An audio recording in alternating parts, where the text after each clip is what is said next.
Hey there, I'm Emma Clark. Born and raised in the small town of Harlow, nothing fancy, just a place where faces are familiar and secrets don't stay hidden for long. I made my way through college, diving straight into the world of retail after graduation. Lingerie wasn't just a product to me, it was a passion. I worked my tail off and eventually, I was the proud owner of a chain of lingerie stores that spanned from cozy little boutiques to swanky outlets. Work was my life, and I was good at it, damn good.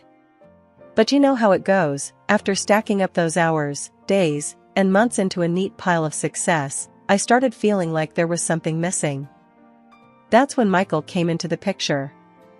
It was just a ping on my phone at first, a friend request from a guy with a sharp suit and sharper eyes, judging from his profile picture. I didn't know him, but a quick peek through his profile showed a man who seemed to have it all together, a lawyer, which explained the fancy suit. Curiosity got the better of me, and I hit accept.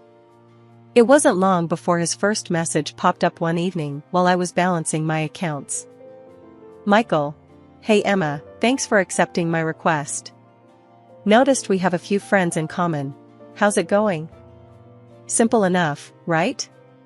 But it was his follow-up messages that really got me. He was witty and had a way of making me laugh, even after a long day. I remember one night, we were chatting about something stupid, like the worst pickup lines we'd ever heard, and his humor just clicked with me. Michael, ever had this one? Are you a magician? Because whenever I look at you, everyone else disappears. Bet you heard that one in your line of work. Emma, oh, for sure, top of the cringe chart. My comeback? Are you a photographer? Because I really want to lead this shoot. He laughed, or at least, he typed out a laugh. Hard to tell, but it felt genuine. After a few weeks of chatting, he suggested meeting up in person. Just a casual coffee, to put a real face to the text, he said. It sounded good to me. The first time we met, it was at this little dive that I loved because they didn't skimp on the caffeine. He was already there when I walked in, scanning a newspaper. He looked up, and that sharp-eyed, professional profile picture did him no justice. He was better in the flesh. Emma? Wow, you actually look like your pictures. That's a rarity in this city. Well, thanks. I think you're not so bad yourself, despite the lawyer vibe. He laughed, and that icebreaker just melted away any awkwardness. We talked for hours. It wasn't just fluff either. Michael had depth. He asked about my business, my dreams, and really listened, to what I had to say. The thing about Michael is, he never did anything by halves. When we'd been seeing each other for a year, he decided it was time to take things to the next level. I was closing up shop one chilly evening when he showed up unannounced, his breath misting in the cold air as he held out a small, velvet box. Emma, I've been thinking, he started, and boy, did he look nervous. We've been doing great, you and me. I think it's time we thought about making this a permanent deal. I froze, the keys to the store still in my hand. Michael, are you saying what I think you're saying? He cracked a smile, that charming, lopsided grin that always made my heart skip. Yeah, I am. Marry me, Emma. Let's not play around anymore. I want you as my partner, for good. My heart was racing, my mind spinning with 1,000 thoughts. Marriage? Was I ready? But looking into his eyes, seeing the earnestness there, it felt right. Yes, I breathed out. Yes, I'll marry you. But then he shifted, his expression turning serious again. There's something else, though. We need to talk about some legal stuff. Prenup stuff.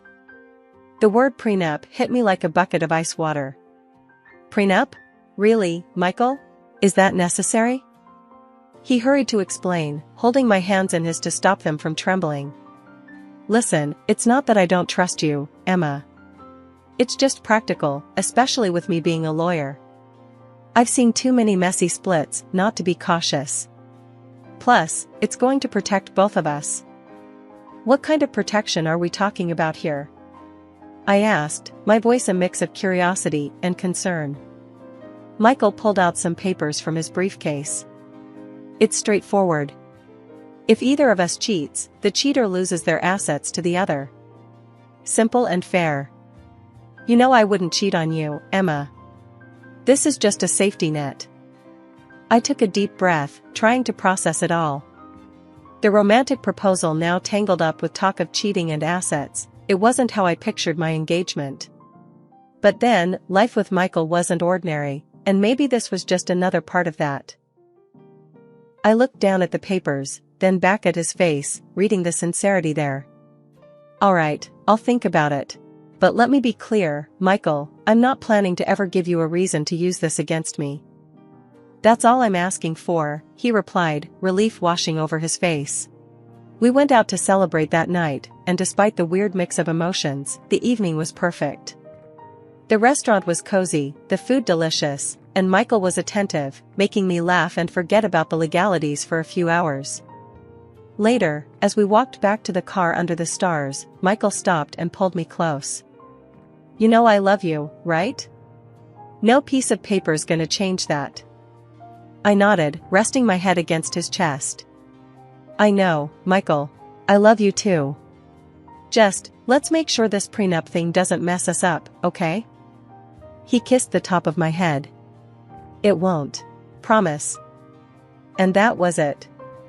I signed the prenup a few days later, after reading it over with my own lawyer, just to be sure. It felt weird, signing a document that talked about the end of a marriage when ours hadn't even begun. But love's a gamble, and I was all in. I just hoped my bet on Michael was the right one. We were the couple everyone envied, always laughing and whispering to each other at parties. But a few months in, things started to change. It wasn't something I could put my finger on right away, just a chill that settled over us slowly. The real trouble started a few weeks later. We were out shopping, and I was looking for some new scents in a perfume shop. I chatted with the sales guy, just casual talk about fragrances. When we left the store, Michael was fuming. Who was that? He barked as soon as we were clear of the crowded mall. I was taken aback. The sales guy? I was just asking him about the perfumes. Why? Seemed like you were really into him, Michael shot back, his eyes hard. Are you serious right now? I stopped walking, staring at him in disbelief. I was talking about perfumes, Michael. What's gotten into you? He scoffed, shaking his head as he started walking again. Nothing. Forget it. Let's just go home. But it didn't stop there. It got worse. Anytime I talked to a man, Michael would sulk or make snide comments. He became colder at home, too, retreating behind his laptop or phone, leaving me to eat dinner alone most nights. One evening, I decided to confront him. I couldn't stand the icy atmosphere anymore. I found him in his study, staring blankly at a spreadsheet. Michael, we need to talk, I said, standing in the doorway. He didn't look up. About? About us. About how you've been acting lately. I walked over and closed the laptop in front of him. You've been distant, and any time I interact with another guy, you act like I've committed some crime. He rubbed his temples, sighing heavily. Emma, you don't understand the pressure I'm under at work. And when I see you, laughing and chatting with other men, it gets to me, okay? And sometimes, I feel like you don't respect our relationship enough to keep your distance. We stared at each other, the air thick with unsaid things, and the echo of our raised voices. But then, something new stirred the pot. Rumors from friends started trickling in, saying Michael had been telling people I was a flirt, chatting up other men whenever he turned his back. I couldn't believe it. You've been talking about me behind my back? Telling people I flirt with other guys? Look, Emma, it's not like that. I might have said something here or there, but it's only because I see how they look at you, how you...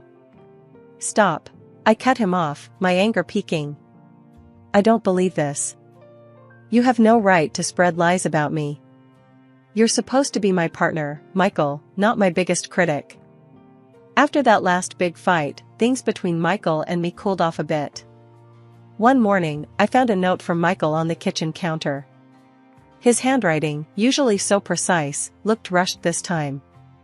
I picked it up, my heart pounding a little harder than usual. Emma, let's try to start over. Meet me at the Grandview Hotel, room 204, at 8 p.m. tonight. Let's put the past behind us and move forward. I stared at the note for a long minute. This was unexpected. Maybe this was his way of reaching out, trying to mend things. I decided to go, hope fluttering in my chest like a fragile bird. The day dragged by. Work was a blur. I couldn't focus on the customer orders or the inventory. My mind kept drifting back to the note, to what the evening might bring. Could we really start over? By the time I shut the shop and headed to the hotel, I was a bundle of nerves. When I arrived at the Grandview, my palms were sweaty. I checked my reflection in the car mirror, fixed my hair, dabbed on a bit of lipstick. Not too much. I didn't want to look like I was trying too hard. Room 204 was on the second floor. The hallway was quiet, just the soft hum of the air conditioning. I knocked. No answer. I knocked again, then, with a hesitant hand, turned the doorknob. It was open. The room was dimly lit by a bedside lamp, casting long shadows across the bed. There was an open bottle of wine on the table, 2 glasses beside it, and a small plate of fruit slices. But no Michael. Michael? I called out, stepping inside, letting the door click shut behind me. Are you here?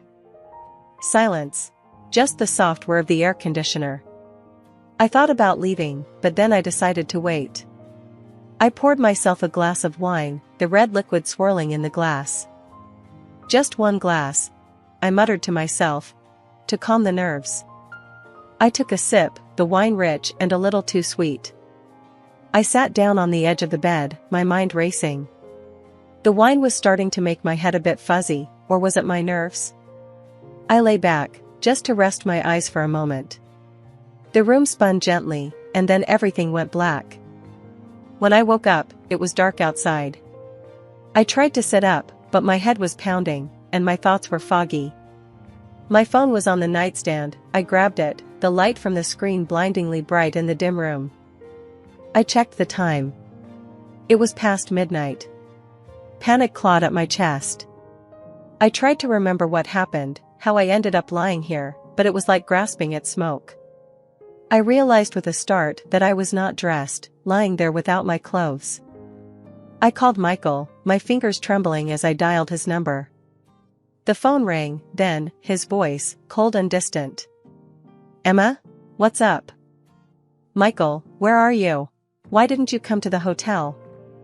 I asked, my voice shaking. Hotel? What are you talking about, Emma? Are you drunk? Have you lost your mind? I'm at the Grandview, like you told me. Why did you ask me to come here if you weren't going to show up? My voice rose in anger and confusion. Emma, I don't know what sick game you're playing, but I didn't write any note. I've been home all night. You're out of control, running around with your lovers. I even thought about calling the police. Driving home from that disastrous night at the hotel, my mind was in turmoil. Michael's cold, dismissive voice on the phone replayed over and over in my head. What was happening? It felt like I was being sucked into a nightmare I couldn't wake up from. As I pulled into the driveway, the familiar sight of our home brought no comfort, only a knot of dread in my stomach. I stepped inside, and the tension hit me like a wave. Michael was pacing the living room, his face twisted in anger. As soon as he saw me, he exploded. There you are! The wandering wife returns, he yelled, his voice dripping with scorn. Michael, please, we need to talk. Something very wrong happened tonight. I pleaded, my voice shaky but desperate to make him understand. But he wasn't listening. Instead, he slammed a stack of photos on the table. Explain these then, he shouted. I picked up the photos, my hands trembling. They showed me in a hotel room, in bed with a man I had never seen before. My heart sank. Michael, I don't know who this is. I swear, I've never seen this man before. Something happened to me tonight, something I can't explain. He laughed, a harsh, mocking sound that sent shivers down my spine. A monstrous mistake? Or just your monstrous behavior? Marrying you was the real mistake. I felt tears prick my eyes, but I fought them back, needing to stay strong, to stay clear-headed. I didn't do this, Michael. You have to believe me. But he wasn't done. Believe you? Why should I? You're a liar and a cheat. And I'll make sure you don't get a cent from me. I'm going to court, and I will take everything from you, as per our agreement. He spat out before grabbing his suitcase, already packed, and heading for the door. With a final glare, he slammed the door behind him, leaving me alone in the echoing silence of the house. I collapsed on the couch, my body shaking. The pain in my head was relentless, throbbing with an intensity that made it hard to think. But it was more than just a headache, it felt like my brain was foggy, my memories of the night blurred and inconsistent. That's when it hit me, the wine. I had only one glass, but the dizziness and the blackout didn't make sense. It was too extreme, too sudden. I grabbed my phone and dialed my friend Lisa, a nurse, hoping she could shed some light on my symptoms. Lisa, something's not right. I had a glass of wine, and then everything went black. I woke up hours later, and now Michael has these photos. It doesn't add up, I explained hurriedly, my words tumbling out. There was a pause on the other end as Lisa digested my words. Emma, it sounds like you might have been drugged. You need to get to a hospital or a lab and get tested right now. Tell them what happened, especially about the wine and your symptoms. The drive to the lab was a blur, my thoughts racing as I tried to piece everything together. At the lab, I explained the situation to the technician, who nodded solemnly and took several vials of blood. A couple of days after my visit to the hotel, a letter arrived with a heavy thud on my doorstep. It was from Michael. My hand shook as I tore it open, my worst fears confirmed in the cold, formal language of the legal notice. Michael was suing me for infidelity, aiming to strip me of everything I owned based on our prenuptial agreement. The trial was set for a month from now. I called my lawyer, Paul, immediately. His voice was a small comfort amid the chaos. Emma, come to my office. We need to strategize. I drove to Paul's office, my mind racing with every possible scenario except the one where I came out unscathed. As I pulled into the parking lot, my eyes caught a familiar figure, Michael, walking alongside a young man, the same one from the photos he had used to frame me. Without thinking, I reached for my phone and started recording. I caught them exchanging an envelope, the young man tucking it quickly into his jacket. My heart pounded as I realized the significance of what I might have just captured. At Paul's office, I showed him the video. His eyebrows shot up as he watched the exchange. This is good, Emma. It's very suspicious. I think it's time we brought in a private investigator. Paul's friend, a seasoned private investigator named Jack, took the case. He moved quickly, tailing the young actor and digging into his background. A few days later, Jack called us into the office with news. I've spoken to the kid, Jack started, his expression serious. He's a bit of an actor, down on his luck. Said your husband hired him to play a part. The part? Your lover. He also confessed that your husband planned everything, even the drugged wine. As we were talking, my phone pinged with an email, my blood test results. I opened the attachment, my breath catching as I read the findings. Positive for a potent sedative, just as Jack had said. I passed my phone to Paul, who read the results and looked up, his eyes hardening with resolve. This is it, Emma. This is what we need. With this evidence, we can not only defend you, but also turn the tables on Michael. Paul advised keeping everything under wraps until the court date. Let's not tip him off. We'll hit him with this in court, give him the surprise of his life. A week had passed since the hotel debacle, and I was back in the familiar confines of my lingerie store, trying to keep my mind off the upcoming court date. It was a regular afternoon until Michael walked in, a woman on his arm. Emma, meet Lila, my bride-to-be, he announced with a pride that didn't quite reach his eyes. Lila looked young, too young perhaps to understand the type of man she was dealing with. She glanced at me with a mixture of curiosity and judgment. Michael wasted no time stirring up trouble. "Take a good look around, Emma. Soon enough, all this will be mine." His arm swept across the expanse of my store with theatrical grandeur, a smirk playing on his lips. Lila's eyes followed his gesture, her look hardening with more conviction. I wanted to reach out, to warn her, but I remembered Paul's strict instructions to keep quiet until the hearing. All I could do was smile thinly and respond with as much dignity as I could muster. "We'll see what the judge has to say about that, Michael." The day of the court session arrived all too quickly. The courtroom was austere, the air thick with anticipation. Michael, ever the lawyer, chose to represent himself. He stood, adjusting his tie, a clear show of self-assurance as he prepared to deliver his opening statement. "Ladies and gentlemen," Michael began, his voice steady and clear, "today you will see the true colors of a woman who not only broke the vows of marriage but sought to destroy the sanctity of our home with her deceit. As you will see from these photos," he continued, gesturing to the evidence displayed on the screen behind him, "my wife, Emma, was not the faithful partner she promised to be." The photos from the hotel room flashed up, eliciting murmurs from the courtroom. For months, I lived in torment, suspecting her infidelities. And finally, as these pictures show, my worst fears were confirmed. He paused, letting the weight of his words sink.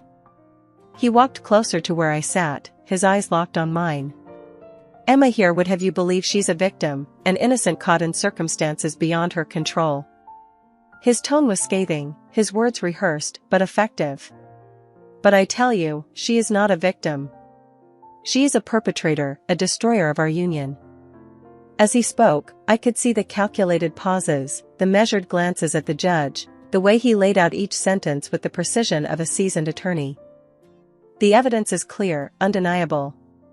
Emma's actions have caused irreparable damage, not just to our marriage but to the very fabric of trust that binds any relationship," Michael concluded, his speech crescendoing in a dramatic plea for justice. My lawyer, Paul, had a calm demeanor as he rose to address the court, his briefcase full of the evidence that would clear my name. "Your Honor," Paul began, his voice steady and commanding. "Today, we not only defend Emma Clark's honor but also reveal a pattern of deceit perpetrated by her husband, Michael Clark." He motioned to the back of the courtroom, and the actor whom Michael had hired walked in, his presence causing a stir among the spectators. Paul asked him to share his involvement, and the young man looked nervously around before speaking. "I was hired to act a part, I thought it was just a prank," he admitted, his voice shaky. "I didn't realize the seriousness of what was being orchestrated." Paul nodded gravely, then presented the blood test results to the court. These results show that Emma was incapacitated against her will, drugged by substances she had no knowledge of consuming. The courtroom murmured as the implications sank in. "Furthermore," Paul continued, his tone hardening, "this is not the first time Mr. Clark has employed such tactics." He laid out evidence of Michael's previous marriages, detailing how similar patterns had led to his unjust enrichment at the expense of his former wives. As Paul concluded his arguments, the weight of the evidence was palpable. "We ask not only for the dismissal of the fraudulent claims made against Emma, but also for just compensation for the ordeal she has endured." The judge nodded, taking in everything before delivering her verdict. "After careful consideration of the evidence presented, I find in favor of Emma Clark. The prenuptial agreement is hereby annulled." Relief washed over me, tears pricking my eyes, not just from the victory but from the vindication. "Furthermore," the judge added, "the court awards Mrs. Clark damages in the amount of $400,000. Michael's face was ashen, his future crumbled before him. His fiancée, present in the courtroom, hurried out, only to return briefly to whisper a thank you to me for exposing the truth before leaving him for good. The news of the trial spread like wildfire, the details sensational enough to hit the headlines. Michael's professional reputation was irrevocably damaged, he was stripped of his license to practice law. The revelation prompted his ex-wives to file lawsuits against him, uncovering a trail of deceit that left him financially and socially bankrupt. As I closed up shop one evening, the glow of the sunset casting long shadows on the floor, I reflected on the journey. The battle had been hard-fought, marked by moments of despair and indignity, but ultimately, it was a testament to resilience and justice.